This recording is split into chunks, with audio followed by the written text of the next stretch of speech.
My name is Mila Parker. I'm 32 years old, and 3 weeks ago, I did something I never thought I'd do. I handed my parents an envelope at Thanksgiving dinner in front of 50 family members. Inside wasn't a check, it was a police report. For 8 years, I sent my parents $3,000 every single month because I believed they were one missed payment away from losing everything. I lived in a 300 square foot studio, worked 2 side jobs, and ate ramen 4 nights a week so they could keep the lights on. Then my sister accidentally sent me a photo from Mom's birthday dinner at a $500 per plate restaurant. In the background, barely visible, was a receipt. I zoomed in. The credit card name wasn't theirs. It was mine. A card I never opened. $437,000 in fraudulent charges over 8 years. Before I walk you through what happened next, please take a moment to like and subscribe, but only if this story resonates with you. And drop a comment with where you're watching from and what time it is there. I'd love to know I'm not alone in this. Now, let me take you back to 8 years ago, the day I got the first phone call that would change everything. It was a Tuesday evening in April when my phone rang. I'd just gotten promoted to financial analyst, $62,000 a year, benefits, my own cubicle. I was 24 and felt like I'd made it. Mila, honey? Mom's voice was strained. I hate to burden you with this. My stomach dropped. What's wrong? Your father's company is downsizing. They're letting him go. We're 3 months behind on the mortgage. She paused. I heard her breath catch. We might lose the house. The words hit like ice water. Why didn't you tell me sooner? We didn't want to worry you. You just started your career and… Her voice broke. I don't know what to do. I was already opening my laptop, pulling up my bank account. How much do you need? Oh, sweetheart, I can't ask you to. Mom, how much? 2,000 would help with the mortgage, but the utilities are overdue and Dad's medication. She trailed off, letting the silence do the work. I can do 3,000, I said. This month and next, until Dad finds something new. Mila, you're such a blessing. Relief flooded her voice. Just until things stabilize. I transferred the money that night. Felt good about it, actually. This was what family did. You showed up when people needed you. Growing up, I'd watched Sienna get the attention. She was charming, funny, the one everyone wanted at parties. I was the responsible one, the one who studied hard, got scholarships, made practical choices. My parents praised Sienna for her personality. They praised me for being helpful. Being helpful became my worth. So when Mom called the next month with a new emergency, roof repair, urgent, contractor needed deposit, I sent another 3,000, and the month after that, and the one after that. Things never stabilized. Somehow, every month brought a fresh crisis: water heater, car transmission, medical tests, emergency dental work. But I told myself, this is temporary. Family takes care of family. They'd do the same for me, wouldn't they? 8 years is 2,920 days. That's 2,920 decisions to put someone else first. My studio apartment was 300 square feet in a building where the air conditioning worked 3 months a year. The furniture came from Craigslist and curbsides. My bed was a futon that never quite unfolded right. I told myself it was minimalist living, very trendy. Coworkers would ask me to lunch. I'd decline. Meal prepped, I'd say, holding up my Tupperware of, let's be honest, usually rice and canned beans. Ramen at night, oatmeal for breakfast, peanut butter sandwiches when I was feeling fancy. Sarah from accounting got promoted to senior analyst 2 years ago. That was the position I'd turned down because it required relocating to Portland. I can't move, I'd told my boss. Family situation. He'd nodded, understanding. He didn't understand. Every vacation day sat unused in my account. 45 days accumulated, expired, vanished. What if there's an emergency? I'd reason. There was always an emergency. At my yearly physical, the one I delayed 6 months because the copay was $150 I didn't have, my doctor asked if I was eating enough. I laughed it off. Just being careful with money. She didn't laugh back. James, my coworker in forensic accounting, mentioned once that he'd seen my parents at Multnomah. That's the upscale restaurant downtown, the one with white tablecloths and a wine list thicker than a phone book. Must have been a special occasion, I said. They deserve to celebrate after everything they've been through. He'd given me an odd look, but didn't push. I was so focused on keeping them afloat, I never questioned why they never seemed to recover, why the emergencies never ended. Why, after 8 years and $288,000, things weren't better. My coworkers were buying houses, getting engaged, taking trips to Europe, building lives. I was building my parents' lives. I just didn't know whose credit I was building them on. My 32nd birthday fell on a Wednesday. I worked until 7, came home to my studio, and sat on my futon with my laptop open to my banking app. $3,000. Transfer to mom and dad. Confirm. Done. I opened Facebook. Mistake. Sarah had posted photos from her new condo. 2 bedrooms, balcony, that trendy exposed brick everyone wants. Jenny from college was engaged. The ring could have doubled as a skating rink. Marcus, who started the same week as me, had just gotten back from Japan. 17 photos of temples and sushi, and him smiling in front of Mount Fuji. My last vacation was... I couldn't remember. My last date was 14 months ago. Guy seemed nice until the check came, and I asked to split a $40 total. He'd paid, but his texts stopped after that. My dating app sat unopened for months. What was I supposed to put in my profile? 32-year-old financial analyst seeking someone who enjoys Netflix on a 13-inch laptop and deep conversations about why generic cereal is underrated. My retirement account balance, $8,300. According to every financial planning article I'd ever read, it should have been closer to $80,000 by now. I wrote those articles for clients. I just couldn't seem to follow my own advice. My phone buzzed. Mom. Honey, I'm so sorry to ask, but Dad needs emergency dental work. Root canal. $4,000 and they want payment up front. I checked my savings. $347. I don't have $4,000 right now, I said. Oh, pause. I understand. We'll figure something out. Maybe we can put it on a credit card. Her voice got smaller. Even though we're maxed out already. The guilt hit like a fist. I can pick up extra shifts at the store, I said. I'd been doing weekend retail for 6 months now. Give me 2 weeks. You're such a good daughter, Mila. I don't know what we'd do without you.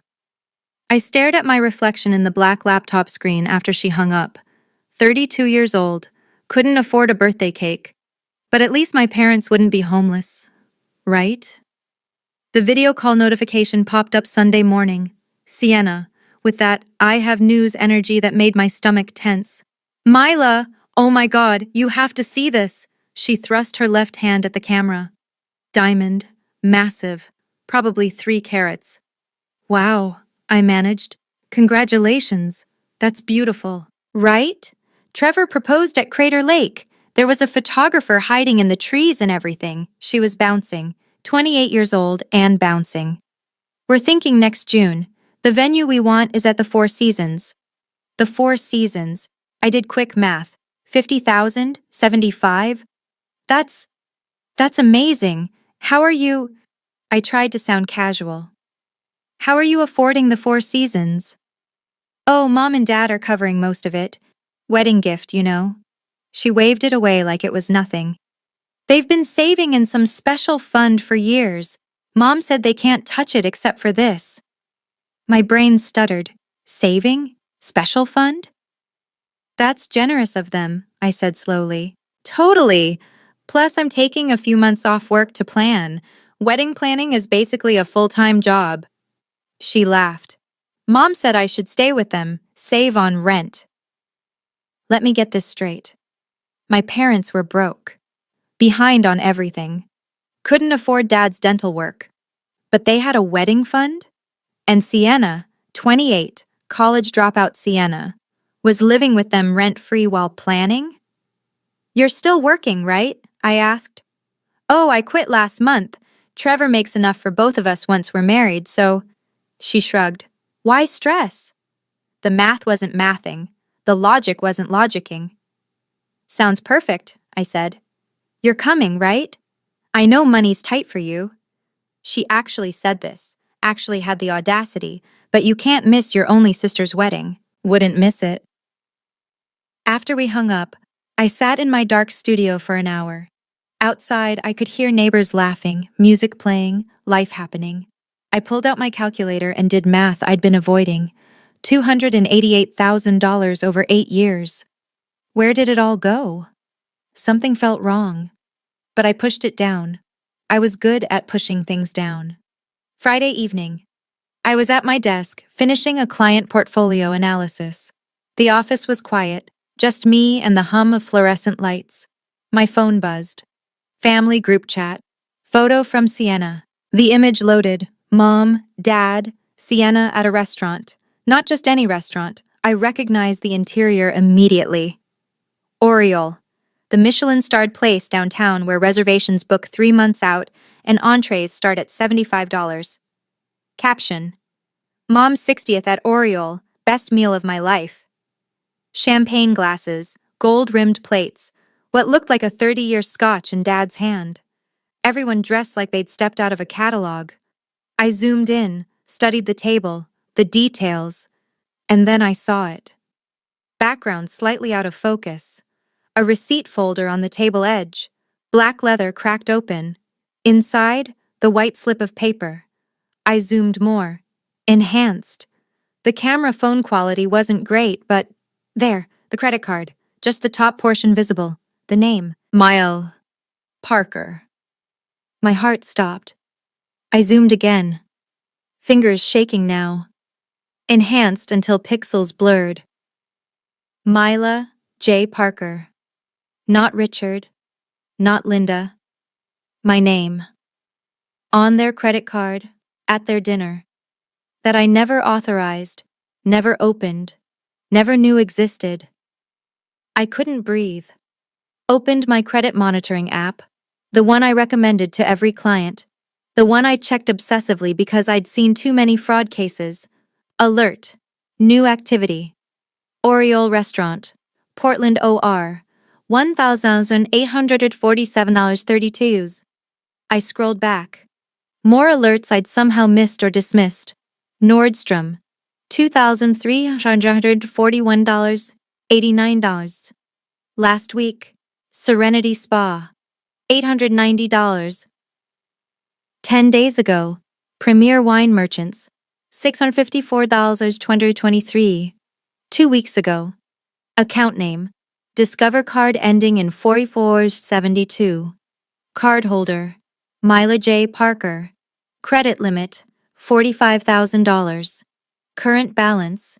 $43,127.89. I'd never opened a Discover card, never applied, never authorized. I pulled up my full credit report. Professional access. Instant. And there it was. Not one card. 4. Discover. $43,127. Visa. $67,234. MasterCard. $38,091. American Express. $89,102. Plus a personal loan I'd never signed for. $89,000. Total. $437,554. $437,554 of debt I didn't create. The office tilted. I gripped the desk.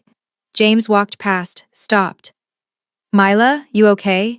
You look like you saw a ghost. I couldn't speak, just stared at the screen. That's my name, I finally whispered. That's my credit card, and I never opened it. I stayed at the office until 2 in the morning. James brought coffee, sat with me while I pulled every document. The first Discover card, opened 6 years ago. Applications required signature, social security number, address. I requested copies from the bank. The signature looked like mine, but I'd never signed it. The Visa, 7 years ago. Same story. MasterCard, 4 years. American Express, 5 years. Each one showed payment history. Minimum payments made monthly. On time. Keeping the accounts in good standing. Paid from where? I cross-referenced with my bank transfers. There. Every month. $3,000 went to my parents' account. And from that account, minimum payments flowed back out to these fraudulent cards. They were using my money to pay the minimums on debt they'd created in my name. Circular fraud, self-sustaining, brilliant in the most horrifying way. This is over 7 years, James said, scanning the timeline. This isn't accident, this is systematic. The charges told a story. Restaurants I couldn't afford, Nordstrom, Bloomingdale's, Delta first-class tickets to Hawaii, Four Seasons Resort, Tiffany jewelry, premium wine subscriptions, while I ate ramen, while I worked weekends, while I turned down promotions and relationships and every single chance at a life. My credit score, 581, tanked by utilization rates above 90% on all cards. Oh God, I breathed. I applied for an apartment last year, a better one. They rejected me for bad credit. I thought it was a mistake. James pointed to another line. Myla, look at this inquiry. Auto loan application, my name, dealership in Beaverton, denied for credit score. I didn't apply for a car loan. Someone did, using your information. He met my eyes. Your parents are driving a 2023 Lexus, right? I've seen it in the parking lot. The nausea hit in waves. I pulled out my phone, texted Sienna. We need to talk about Mom's birthday dinner. 3 minutes passed. The typing indicator appeared, stopped, appeared again. Finally, what about it? I sent the photo, zoomed in on the receipt, on my name. The credit card in the photo, my name was on it. Typing, stopping, more typing. Call you tomorrow. She knew, the way she hesitated, the way she avoided, she knew. Saturday morning. I dialed before I could change my mind. Hi, honey, Mom's voice bright, fake bright. How's your weekend? I need you to explain the credit cards in my name. Silence. Long enough that I checked if the call had dropped. What credit cards? All 4 of them. And the loan, $437,000. Myla, I don't know what you're talking about. My jaw clenched. Mom, I have the statements. Oriole, your birthday. The card had my name on it. The silence stretched. Then, oh, that. Yes, that. Myla, we had to. We were desperate. Her voice shifted, tears entering. Your father lost his job years ago. I had medical bills. We were going to lose everything. You have a good income. We thought you wouldn't mind helping family. I was helping. $3,000 every single month. That covered basics, her voice rose. This was for necessities. Necessities? A $500 per plate restaurant? We needed to maintain appearances for Sienna's sake, for her wedding. I heard it. The justification, the entitlement, the complete lack of remorse. So you committed identity theft. Don't you dare use that language with me. We're your parents. You owe us. Now the anger came through. We raised you, fed you, paid for your education. I had a full scholarship. And this is how you repay us? Accusing us of crimes? You're being dramatic. Dad's voice in the background. Linda, did Sienna know? Pause. Did Sienna know? I repeated, voice harder. She might have. We needed her to use the card sometimes when we. I hung up, sat on my futon, stared at the wall. 3 hours passed. My phone buzzed. Mom, Dad, Sienna. I ignored them all. Finally, I called James. I need help, I said. Professional help. Can you? I'll be there in 20 minutes. Bring everything. I want to pause here for a moment. I know some of you watching this have dealt with financial manipulation from family.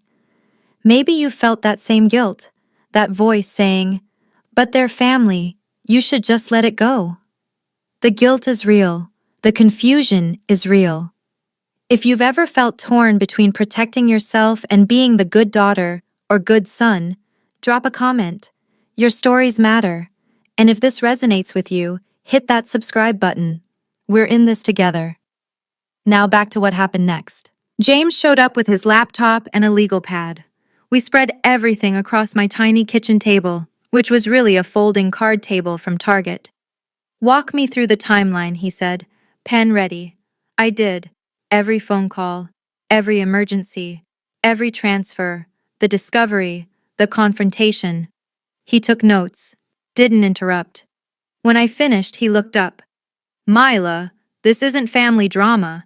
This is felony fraud. The word felt too big, too serious.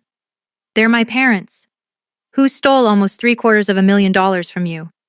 He opened his laptop, started a spreadsheet. Let's document everything. 3 hours. We built an evidence file. Column 1. Date of my transfer to them. Column 2. Amount. Column 3. Their emergency claim. Column 4. Fraudulent charges made within 1 week of my transfer. Column 5. Evidence. The pattern was undeniable. Every time I sent money, charges appeared. Restaurant, shopping, travel, like clockwork. James highlighted the minimum payment amounts. See this? They're using your $3,000 to cover minimums on your fraudulent debt. It's circular, self-funding fraud. I couldn't finish. Sophisticated, calculated, premeditated. He looked at me. This wasn't desperation. This was a system. What about Sienna? He pulled up another tab. Card ending in 4472, user charges by merchant. He filtered. 47 transactions made in person with physical card. All at stores Sienna mentioned on social media, Sephora, Anthropology, that resort in Maui she posted about. She spent $38,000 on my credit card. And she knew. Every time she swiped, she saw your name on that card. The betrayal went deeper than money. My whole family, conspiring, using me. You need to file a police report, James said gently. They're my family. They destroyed your credit, your future, your life. He paused. What would you tell a client in this situation? I met his eyes, knew the answer. File charges immediately. The next 2 weeks, I became someone I didn't recognize. Cold, methodical, thorough. I requested full credit reports from all 3 bureaus. Documented every fraudulent account, every forged signature, every unauthorized inquiry. I called each credit card company. I did not authorize this account. I'm filing fraud claims. Started the investigations. Froze new activity. I combed through my email, found text messages I'd saved, every single request for money, every guilt trip, every emergency. Mom called Tuesday. Honey, we have an emergency. Dad needs dental work, $4,000. I put her on speaker, hit record. Mom, about those credit cards in my name. Oh, sweetie, don't worry about those. We're handling it. By handling it, you mean using my money to pay minimums on my fraudulent debt? Nervous laugh. It's not fraud when it's family, Myla. Don't be dramatic. There. Admission on recording. In her own words, I compiled 40 pages, timeline, bank transfers, credit statements, photos of forged signatures compared to my real signature, recorded phone call, Sienna's social media post geo-tagged at places charged to my cards, cross-references, dates, amounts, patterns. James reviewed everything. This is airtight. Any DA would take this case. What happens if I file? Criminal charges. Identity theft is federal, but also state charges. Wire fraud, credit fraud, forgery. We're looking at multiple felonies. Prison? 3 to 5 years if convicted. Plus restitution. They'd have to pay you back.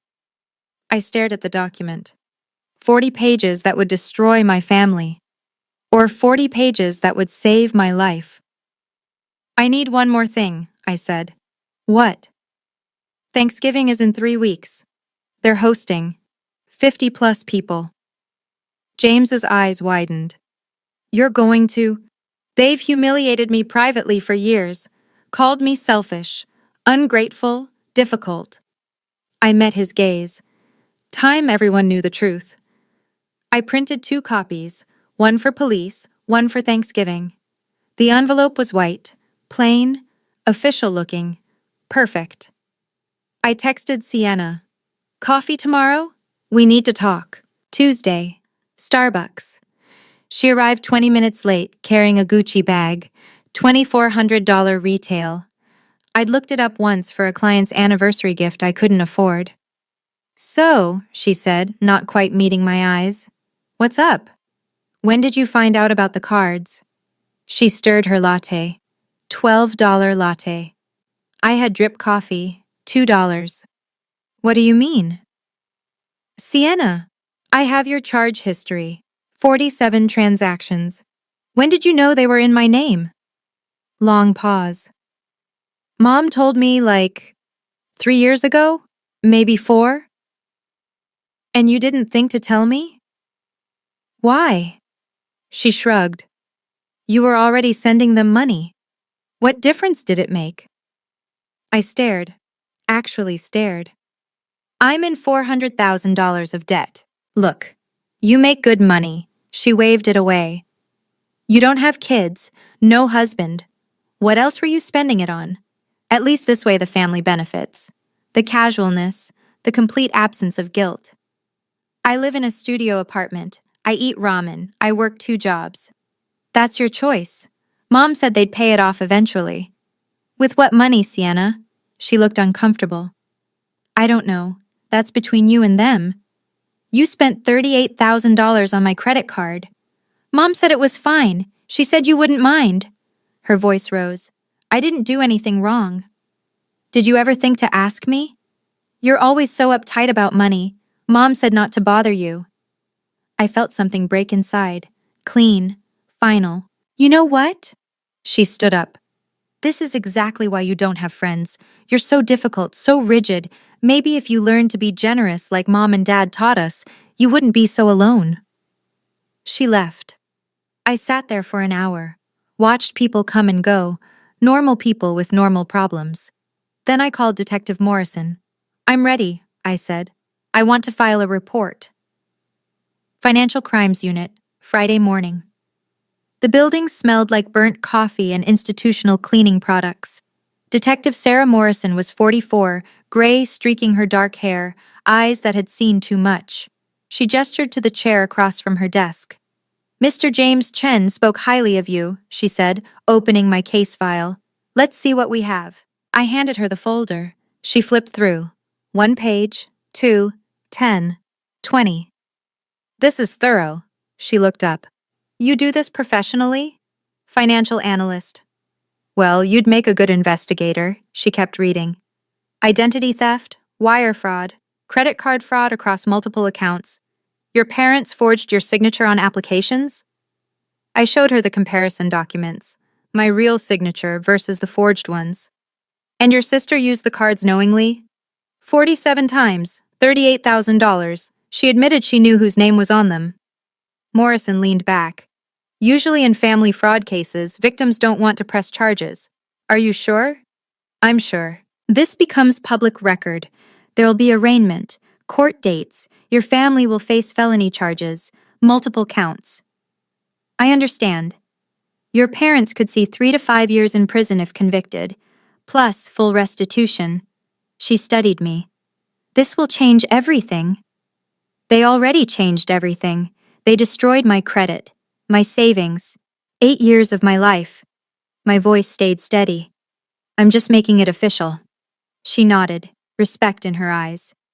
All right, I'll start the warrant process. This level of fraud, the DA will prosecute. Probably looking at 3 to 5 years if convicted, plus restitution order for full amount. What's the timeline? Investigation takes a few weeks. Warrant maybe a month. She paused. Why? Thanksgiving is in 12 days. They're hosting 50 people. Understanding dawned on her face.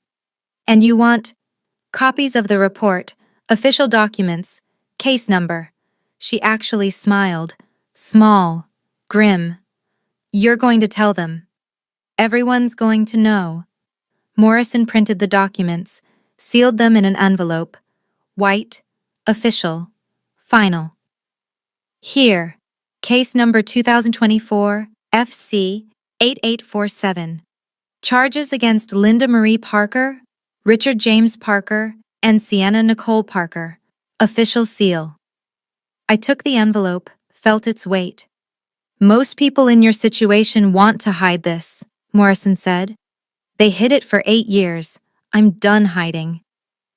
Tuesday before Thanksgiving. My phone buzzed. Mom. Mila, you're still coming Thursday, right? 2 p.m. Bring dessert if you can. Aunt Carol will be there. Uncle Mike. Everyone. Translation. Behave. Don't embarrass us. Keep up appearances. I typed, deleted, typed again. I'll be there. I'll bring something special. Mom. Wonderful. Wear something nice. We're taking a family photo this year. Family photo. The audacity made me laugh. Dark, bitter sound. James found me at my desk Wednesday.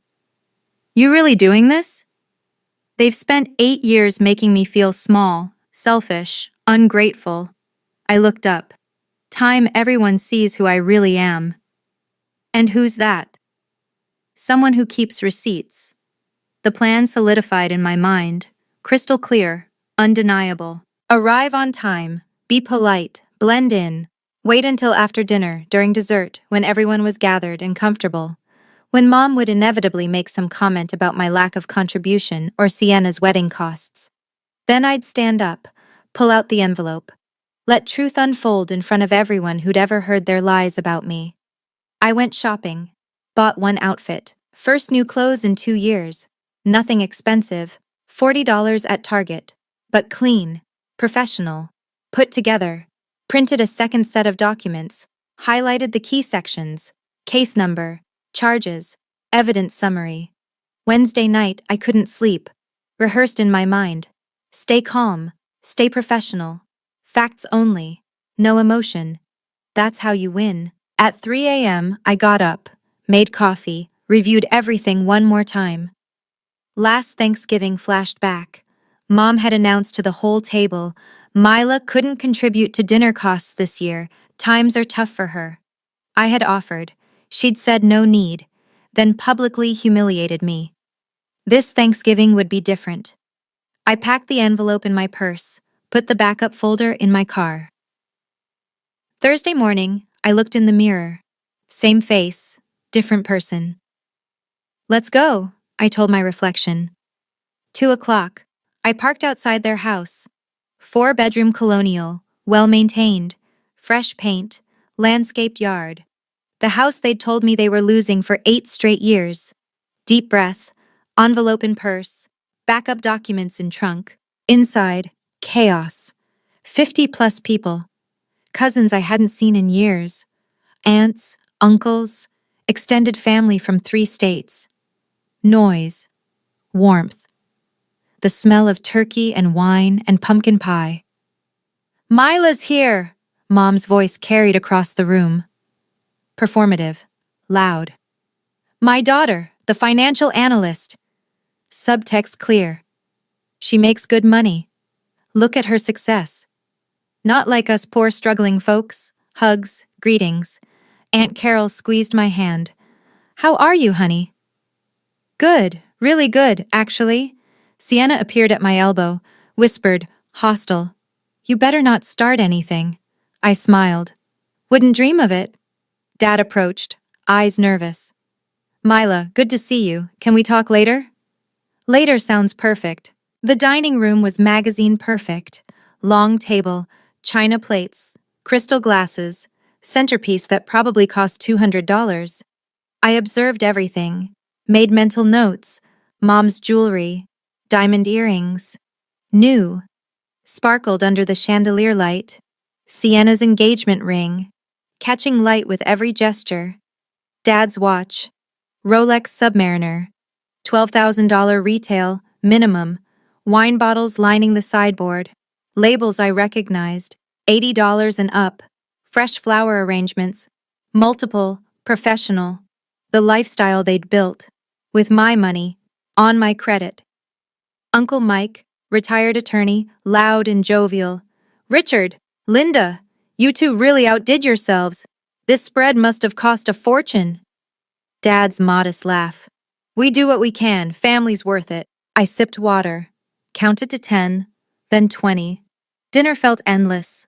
Turkey, ham, 7 side dishes, people laughing, talking, normal Thanksgiving, except nothing was normal. I barely ate, watched, waited. Dessert was being served. Pumpkin pie, apple crisp, coffee brewing. It was almost time. Mom stood, tapped her wineglass with a spoon. Crystal chimed. The room quieted. Before we finish, I want to say something. She smiled. That practiced smile. I'm so grateful we could all be together. Family is everything. We've been through tough times, but we support each other. She looked directly at me, pointed, deliberate. Some of us give more than others. Some understand what sacrifice means. Another look. Your father and I have always taught our girls to be generous, to put family first. Sienna smirked into her coffee cup. Unfortunately, not everyone learned that lesson. Mom's voice took on an edge. Mila, honey, we needed to talk about helping with Sienna's wedding costs. We're stretched thin and… I stood up. The room froze. 50 sets of eyes turned toward me. Actually, Mom, I think we should talk about finances. Right here, right now. Mom's face paled. Mila, this isn't the time. No, I think it's exactly the time. My voice stayed calm, level. You just said families should be generous, support each other. I've done that for 8 years. I pulled out the envelope. Dad. Mila, sit down. I ignored him, addressed the room. I've sent my parents $3,000 every single month for 8 years. That's $288,000 total, because they told me they were struggling, about to lose the house, couldn't pay bills. Relatives shifted, uncomfortable, confused. We were struggling, Mom started. You had birthday dinner at Oriole 2 weeks ago, $500 per plate. I held up my phone, showed the photo. Do you know how I know? Silence. Because my sister accidentally sent me this photo, and in the background there's a receipt, with a credit card. Want to guess whose name was on that card? I let the question hang. Mine. A card I never opened, never authorized, never even knew existed. Gasps rippled through the room. Mom's face was white. Mila, you're taking this out of… Everyone here thinks I'm the selfish one, the ungrateful daughter who doesn't help her family. I looked around, made eye contact. Today, you're all going to learn what really happened. Okay, I need to pause again. Before I tell you what happened next, I want to know what you think. Do you think I was right to do this publicly? Or should I have kept it private? Drop a comment. Public if you think family fraud should be exposed, or private if I should have handled it quietly. I genuinely want to know your thoughts. And if you haven't subscribed yet, this is about to get intense. You don't want to miss what comes next. All right, let me continue. I held my phone up, turned it so the whole table could see. This photo, Mom's birthday, Oriole. I zoomed in on the receipt area. See this? Passed my phone to Aunt Carol. She squinted, passed it to Uncle Mike.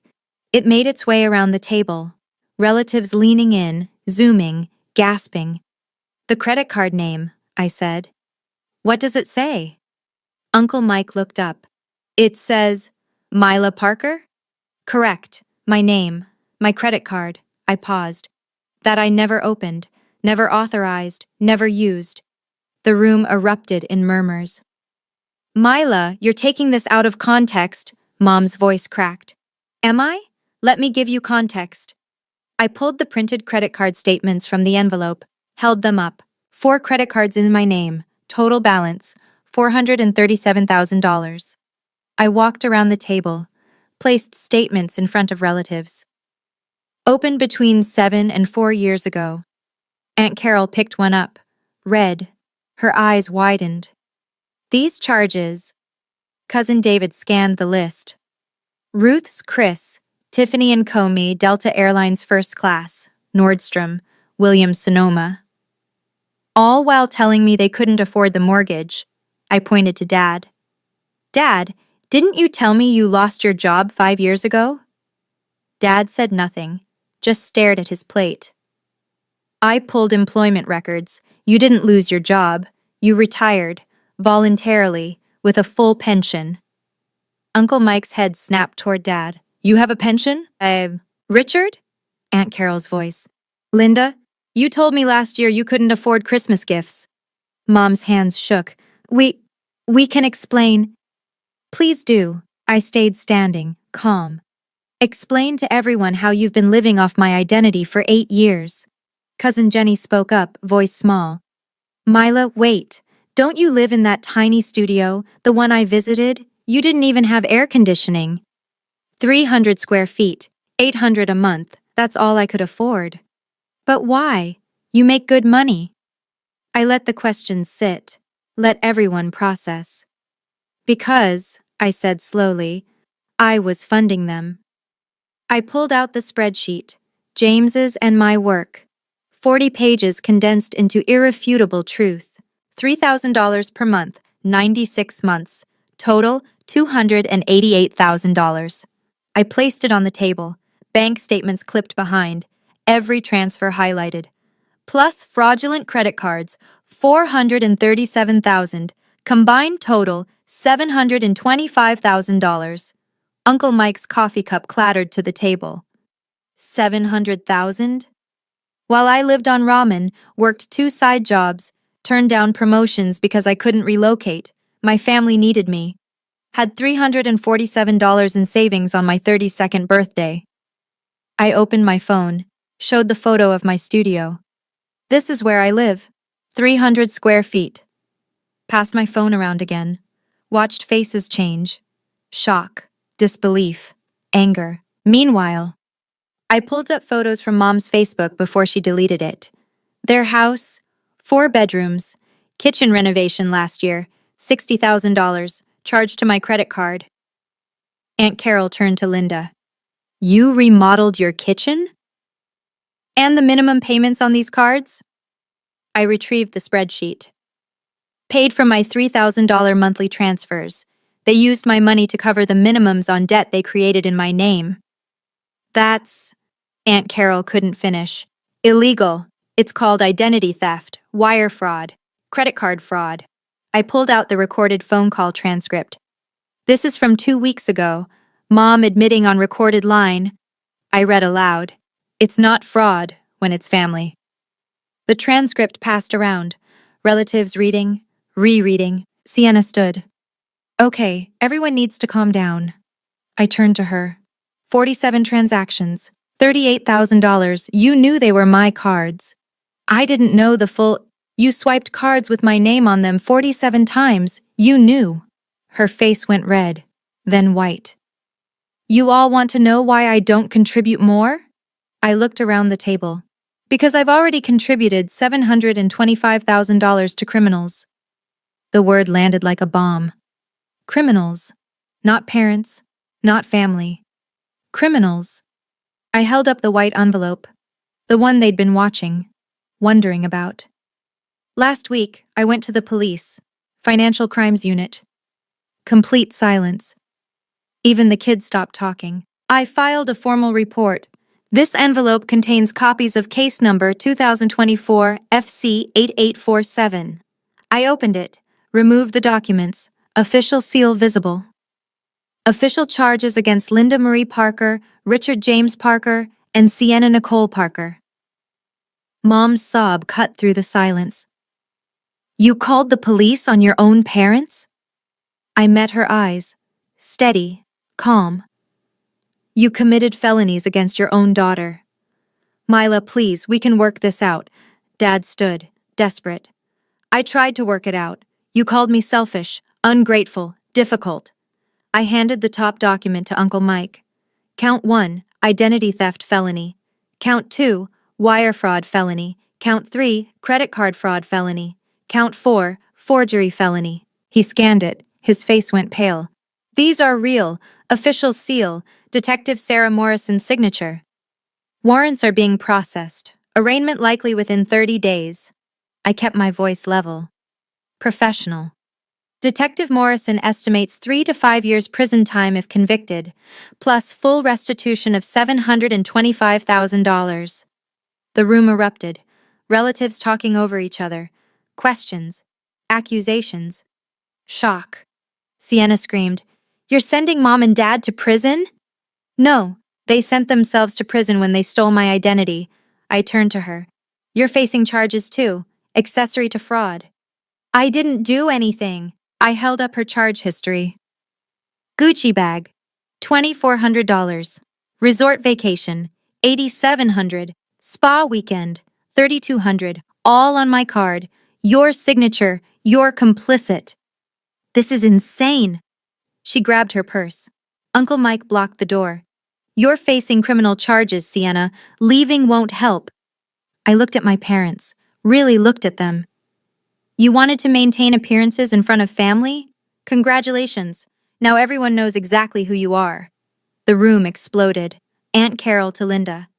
I lent you $5,000 last year. You said it was a medical emergency. Uncle Mike to Richard. You asked me to co-sign a loan. Thank God I didn't. Cousin David. We helped you move. You paid movers $3,000. Was that Mila's card too? Mom sobbed. Loud. Performative. This is all a misunderstanding. There's no misunderstanding. Uncle Mike held up the police report. This is official, signed by a detective, case number, court dates pending. People started gathering their things, coats, purses, kids. Some stopped to hug me. I'm so sorry. We had no idea. You're incredibly brave. Others left silently, didn't know whose side to take, didn't want to be involved. Aunt Carol grabbed my hands. Honey, why didn't you tell us? I thought I was helping family. I didn't realize I was funding criminals. She hugged me, hard. You're still our family. They're not. Cousin Jenny was crying. Mila, you gave up everything for them. And they gave me debt and humiliation. Within 20 minutes, half the house was empty. Mom stood in the center of the chaos. Mascara running. Everyone's leaving. You ruined Thanksgiving. You ruined this family. I collected my documents, slid them back into the envelope. No, Mom, you did that 8 years ago when you forged my signature. Dad approached, voice pleading. Mila, if you drop the charges, we'll pay you back. Monthly payments. We'll figure it out. You had 8 years to figure it out. You chose fraud instead. I walked to the door, turned back one final time, looked at my parents, my sister, the wreckage of their lies. Detective Morrison will be in touch. Get a lawyer, a real one, not family. I left, got in my car, sat in the driver's seat, and felt something I hadn't felt in 8 years. Light. Monday after Thanksgiving, my phone rang. Detective Morrison. Heard Thanksgiving got interesting. Word travels fast. Your Aunt Carol called this morning. She's filing her own report. Loan fraud. $5,000 never repaid. Papers shuffled in the background. Uncle Mike sent documentation on the cosign request. We're building a stronger case. What happens next? Grand jury indictment, likely this week. Arraignment scheduled December 12th. Your parents will need counsel. They called me 47 times this weekend. Don't answer. Any communication goes through attorneys now. You've hired one? Meeting her tomorrow. Civil attorney for restitution, separate from criminal. Smart move. Pause. Mila, I should tell you, the bank froze the accounts associated with the fraudulent cards. They can't make new charges. How are they reacting? Your father tried to withdraw $50,000 from savings yesterday. Flagged for investigation. Both accounts frozen pending review. A small, dark satisfaction. And Sienna? She hired an attorney, trying to claim she didn't know the cards were fraudulent. Morrison's tone was dry. Charge history proves otherwise. What's the realistic outcome? Your parents? 3 to 5 years if convicted, plus restitution. Sienna? 18 months to 2 years, her portion of restitution. But judges really hate family fraud. Could be harsher. Will they lose Dad's pension? With criminal conviction, automatic termination. Fraud clauses are standard. My chest tightened. Not guilt, just the finality of it. This becomes public record, Morrison continued. Employment, credit, housing. It follows them forever. Good. Most people don't mean that. Most people didn't lose 8 years and $700,000. She was quiet a moment. You did the right thing, Mila. Hard thing, but right. Doesn't feel good yet. It will, eventually. After we hung up, I sat at my desk. stared at spreadsheets that usually made sense. James appeared with coffee. You okay? Ask me in a year. Sharon Kim's office was downtown, glass, steel, the kind of place that charges by the quarter hour. She was 50-something, sharp suit, sharper eyes, slid my documents across her desk after reading. This is meticulous work. Financial analyst. Shows. She made notes. Criminal case proceeds separately. We file civil suit for full restitution, $725,000, plus emotional distress, legal fees, credit repair costs. Total ask, $850,000. They don't have it. We'll put a lien on the house, garnish the pension, seize assets. Bank accounts are already frozen. We redirect those funds to repayment. Takes years, but you'll recover most. She walked me through the paperwork. Lien on their house. 4 bedrooms, valued at $680,000, mortgage paid off, ironically, with my money. They might try to settle, avoid trial. I'm not settling. She looked up. Approved. Good. They don't deserve mercy. And your sister? Include her. Joint and several liability. She'll claim she didn't understand the extent. She used cards with my name 47 times. She understood. 2 hours of documents, signatures, notarizations. My hand cramped. They'll be served tomorrow. Officially. How will they react? Usually, anger, then bargaining, then panic. Sharon closed the folder. Your mother already called me, actually. What? Yesterday, wanted to explain the misunderstanding. I declined representation. She called you? Told her to get a criminal defense attorney first. Priorities. Sharon's smile was grim. I also noticed their social media went dark this morning. Facebook, Instagram, all deleted. They're scrubbing their digital presence. Too late. I screenshot everything last week. I almost laughed. Almost. Off the record, Sharon said. How are you holding up? I'm angry, hurt, betrayed. I met her eyes. But mostly, I'm just tired of being their ATM. That's the healthiest thing I've heard all day. Wednesday morning. I woke up to 63 notifications. Facebook, Instagram, text messages from people I hadn't spoken to in years. Cousin David had posted, sometimes family isn't who you're born to. It's who would never betray you. 147 likes. Comments asking, what happened? Aunt Carol commented, some people learn integrity, others learn fraud. Thanksgiving revealed everything. By lunch, the full story was spreading. Uncle Mike posted, not vague, for everyone asking what happened at Thanksgiving. Linda and Richard Parker committed identity theft against their daughter for 8 years, stole $725,000. Police involvement, criminal charges filed. Choose your sides carefully. Screenshot, share. Viral through our extended family network. Mom's best friend texted me. Is this true? Linda said you're lying. I sent her a copy of the police report. Case number 2024 FC 8847. Call Detective Morrison if you doubt me. No response. Dad's former co-workers reached out. We heard, is there anything we can do? The pastor from their church called. Your mother claims you're making false accusations. I filed a police report with evidence. Public record. Case number 2024 FC 8847. Financial Crimes Unit. Call them yourself. Long pause.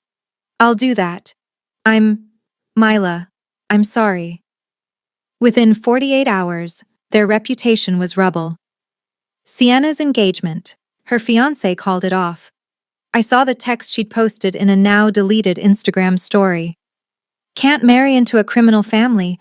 What if she does this to me? Their country club. Membership revoked. Morality clause. Their church. Asked to step back until legal matters resolved. Banking. Blacklisted from opening new accounts. Mom's part-time bookkeeping job. Terminated. Every consequence dominoed into the next. James found me at my desk. You see all this? Hard to miss. How do you feel? I thought about it. I thought I'd feel guilty, but I don't. I feel free. December 12th. County Courthouse. Gray stone. Cold. I sat with Detective Morrison in the gallery. My parents entered through a side door with a public defender. Couldn't afford private counsel. Assets frozen. Sienna had her own attorney. Sat separate. Wouldn't look at them. Judge Patricia Smith presided.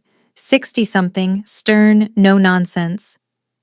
The People versus Linda Marie Parker, Richard James Parker, and Sienna Nicole Parker. The prosecutor stood. Your Honor, defendants are charged as follows. She read it all. Every count. Every felony. Linda Parker. 4 counts identity theft. 3 counts wire fraud. 2 counts credit card fraud. Richard Parker. 4 counts identity theft. 3 counts wire fraud. 2 counts credit card fraud. 1 count conspiracy. Sienna Parker. 2 counts credit card fraud. 1 count accessory after the fact. How do defendants plead? All 3. Not guilty. Expected, formality. Your Honor, the People request bail of $100,000 each, flight risk due to... Defense interrupted. Your Honor, defendants' accounts are frozen. They can't post bail regardless. Judge Smith looked over her glasses. Bail set at $50,000 each. Defendants released on own recognizance with travel restrictions. Surrender passports within 24 hours. Trial date set for March 20th. Gavel. Done. In the hallway afterward, Mom tried to approach me. Detective Morrison stepped between us. Ma'am, step away. Dad called from across the hall. We're still your parents. I turned, looked at him, really looked. Parents don't steal from their children. Criminals do. And that's what you are now, officially. I walked away. Didn't look back. Morrison walked beside me. That was hard. No. The hard part was living with what they did for 8 years. This is just paperwork. Outside, cold December air hit my face. I breathed it in, deep. You okay? Morrison asked. Getting there. The consequences rolled out like dominoes. Systematic. Unavoidable. Real. Dad's pension. Under review by fund administrators. Fraud conviction triggers automatic termination. 30 years of payments. Gone. Mom's bookkeeping job. Terminated when her employer Googled her name and found the court records. Integrity clause in your contract, they'd said. Sienna. Fired from retail management. Same reason. We can't have someone facing fraud charges handling money. All 3 credit scores. Below 400. Destroyed. Housing. Sienna's landlord issued 30-day eviction notice. Criminal charges violated the lease agreement. The house, their 4-bedroom colonial, lien filed. Potential forced sale to cover restitution. Social consequences kept accumulating. Their church asked them not to attend until legal matters are resolved. Translation, don't come back. Country club membership, revoked. Morality clause. Insurance, homeowners and auto policies non-renewed. Fraud conviction makes you uninsurable. Banking, blacklisted. Can't open new accounts anywhere. And then other victims started emerging. Their neighbor filed a police report. They'd borrowed $3,000 2 years ago, never repaid. Mom's former friend reported an $8,000 loan. Medical emergency, they'd claimed. Never saw the money again. A distant cousin co-signed a car loan. My parents defaulted. Ruined her credit. Detective Morrison called me. We're up to 7 total victims. This is a larger pattern. Strengthens the case significantly. They did this to other people? Systematically, for years. You were just the biggest target. I documented everything for the civil case, not out of vindictiveness, just thoroughness. This was my job. Evidence, facts, numbers. James found me working late. You okay? They're trying to paint themselves as victims on Facebook. Let them. Courts deal in evidence, not manipulation. He was right. But watching their lives collapse, even deserved, felt strange. Not guilty, not satisfied, just final. December through January, the contact attempts escalated. Letters arrived at my apartment, 23 total. I didn't open them, forwarded everything to Sharon. Voicemails, 147. I saved them all as evidence, didn't listen past the first few seconds. Emails, 89, auto-filtered to a folder labeled Evidence. The tactics evolved. Predictable stages of manipulation. Week 1, apologetic. We're so sorry, we'll fix this, please give us a chance. Week 2, guilt. How can you do this to your own mother? Don't you love us? Week 3, bargaining. Drop the charges. We'll pay you back monthly, we promise. Week 4, anger. You're destroying this family, you've always been vindictive. Week 5, manipulation. Your father had a health scare, he needs you. Week 6, threats. We'll countersue for defamation, false accusations. Sharon reviewed everything. Empty threats. They have no case. Keep documenting. Mom showed up at my workplace once, just appeared in the lobby. Security escorted her out. I filed for a restraining order. The hearing was brief. Judge granted it. No contact within 500 feet, no calls, no emails, no third-party contact. They violated it immediately. Mom called from a friend's phone 3 days later. Mila, please, just listen. I hung up. Called Detective Morrison. Consequence? Bail revoked. Both parents spent 72 hours in county jail for violation. When they got out, the contact stopped. Sienna took a different approach. Posted on social media. My sister destroyed our family over a misunderstanding. Money isn't worth losing family. Comments section exploded. Former coworkers, extended family, people who knew the truth. That's not a misunderstanding, that's fraud. She didn't destroy anything, they did.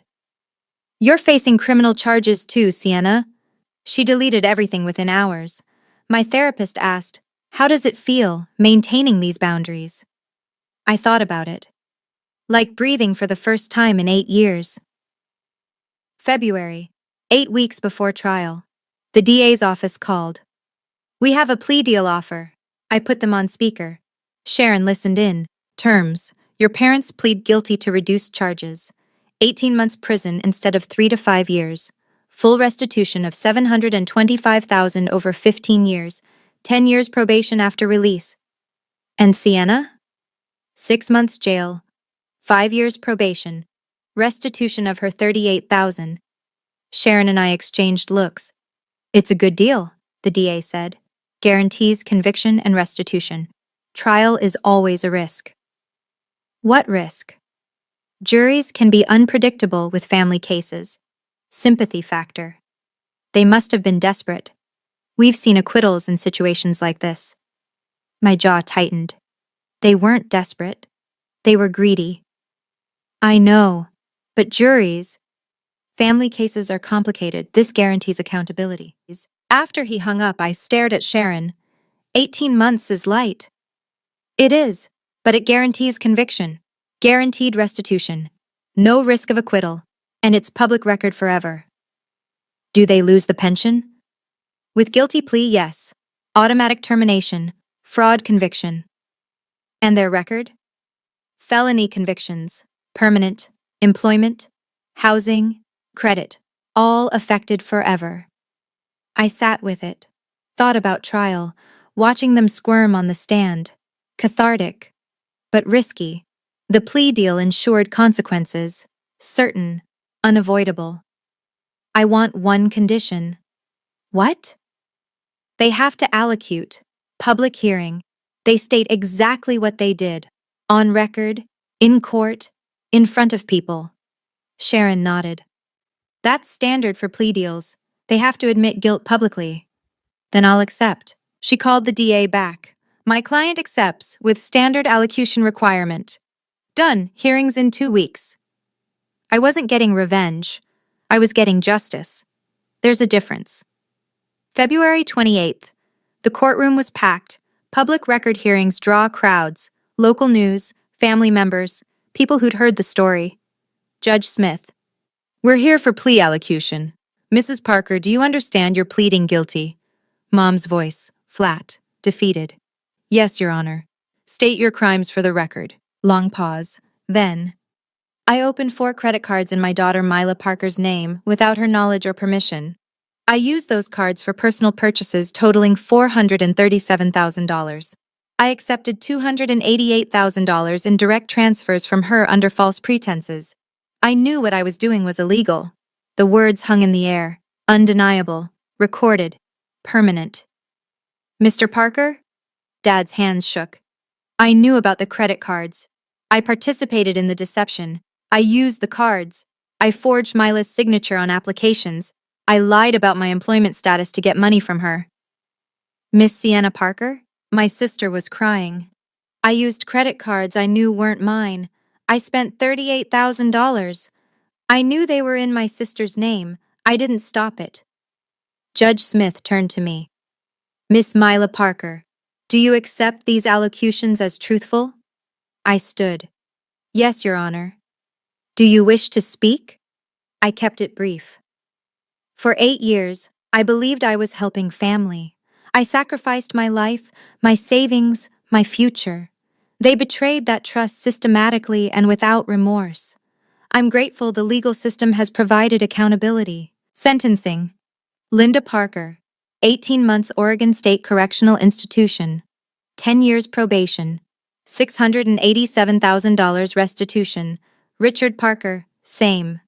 Sienna Parker, 6 months county jail, 5 years probation, $38,000 restitution. All three, felony records. Permanent no contact order with victim. Gavel. Officers approached, handcuffs. Mom turned back. Myla. I didn't respond, didn't turn, didn't acknowledge. It was over. Outside, the February sun was bright, cold, sharp. Detective Morrison walked beside me. How do you feel? Like I can breathe again. March through June. Rebuilding phase. Credit repair. I worked with all 3 bureaus, removed the fraudulent accounts, disputed every unauthorized charge. My score climbed. 580 to 680 in 4 months. Housing. I moved. 1-bedroom apartment. Windows that actually opened. Natural light. A kitchen bigger than a closet.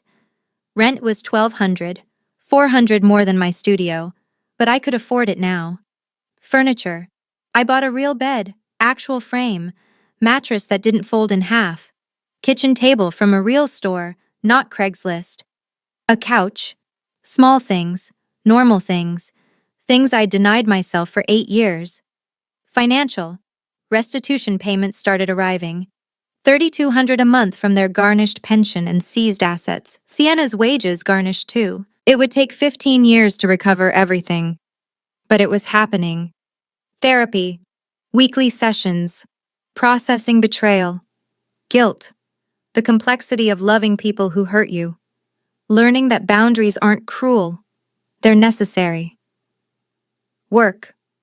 I accepted the promotion I'd turned down 3 years ago. Senior financial analyst, $95,000 a year. Office with a window. Social.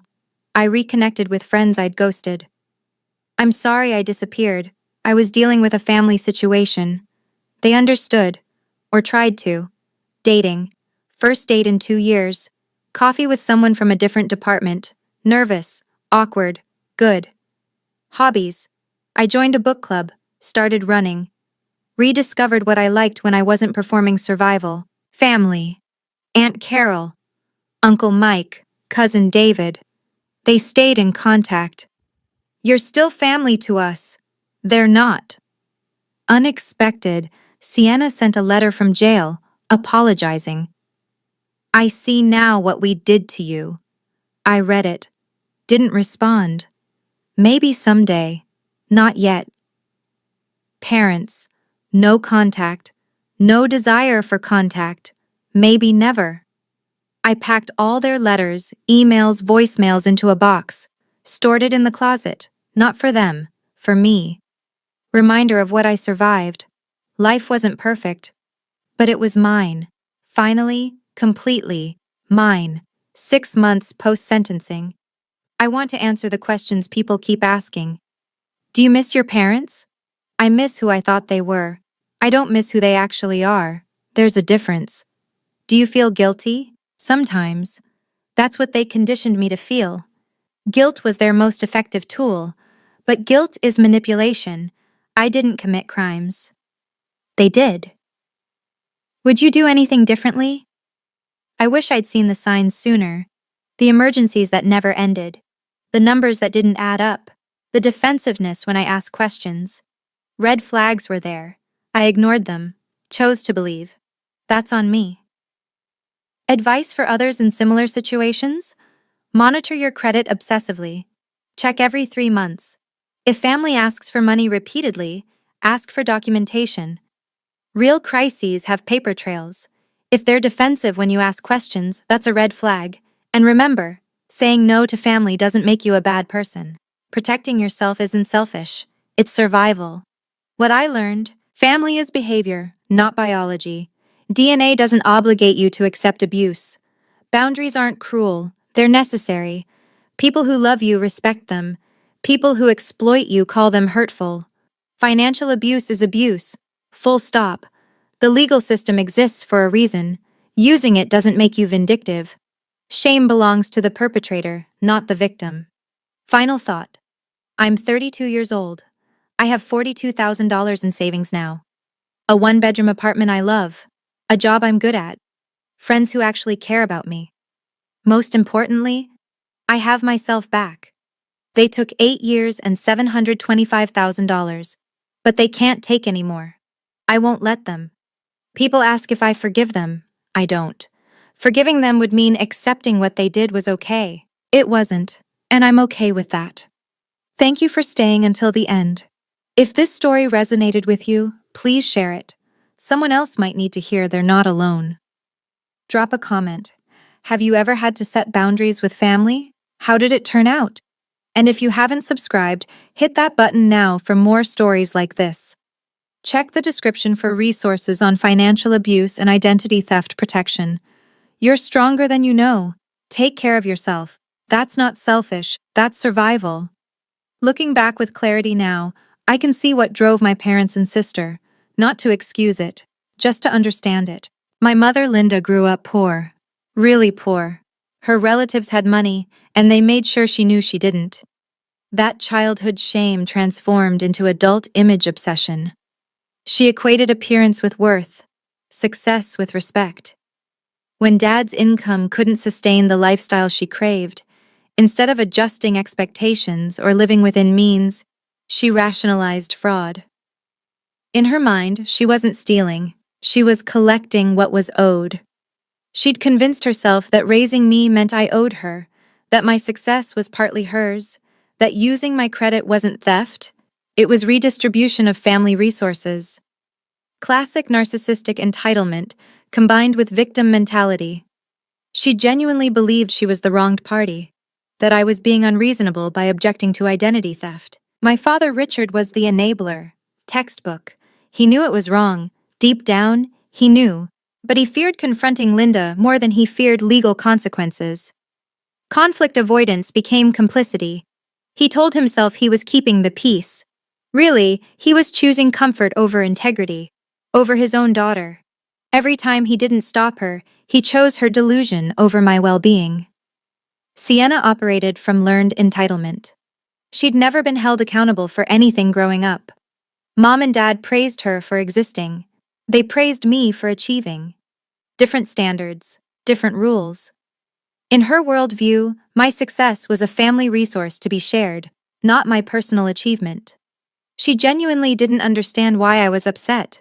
You make good money, what else would you spend it on? Empathy requires development. Our parents never required it of her, so she never learned it.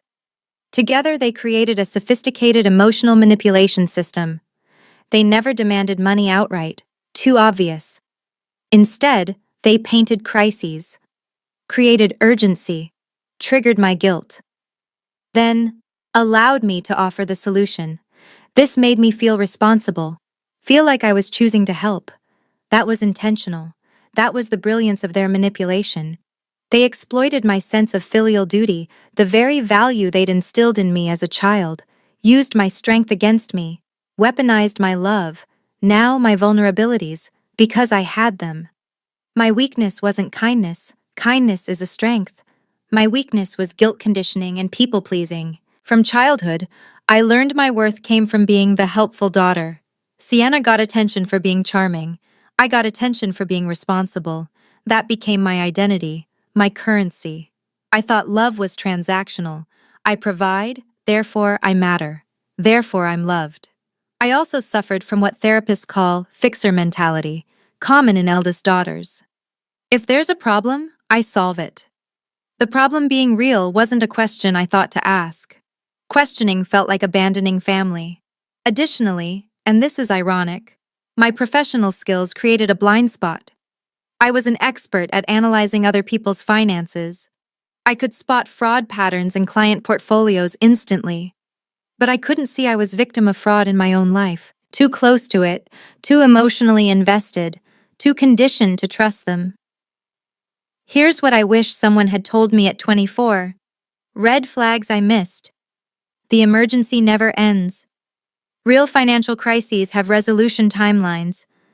Perpetual crisis is a control tactic. Vagueness about details. Legitimate needs come with paperwork. If they can't or won't show documentation, be suspicious. Defensiveness when questioned. Honest people welcome questions. Manipulators attack your character for asking. Your sacrifice benefits only them. Real family support is reciprocal. If you're always giving and never receiving, that's exploitation. Practical protections. Check your credit report every 3 months. Annualcreditreport.com. Free. Do it. Freeze your credit if family has your social security number. They can't open accounts without unfreezing it. Never give anyone, even parents, access to your bank accounts, ever. If helping family financially, pay directly to the creditor. Rent to landlord, not cash to them. Document everything. Keep records of transfers, save text messages, record calls if legal in your state. Boundary wisdom. No is a complete sentence. You don't owe justification. You don't owe explanation. People who truly love you will respect boundaries. People who exploit you will call boundaries hurtful or selfish. Setting limits doesn't make you selfish. It makes you self-preserving. Real love doesn't manipulate. Real love doesn't demand sacrifice of your well-being. Final truth. I spent 8 years being a good daughter, by their definition. It nearly destroyed me. Now I'm being a good daughter by my definition. Honest, boundaried, self-respecting. And that's the only version that matters.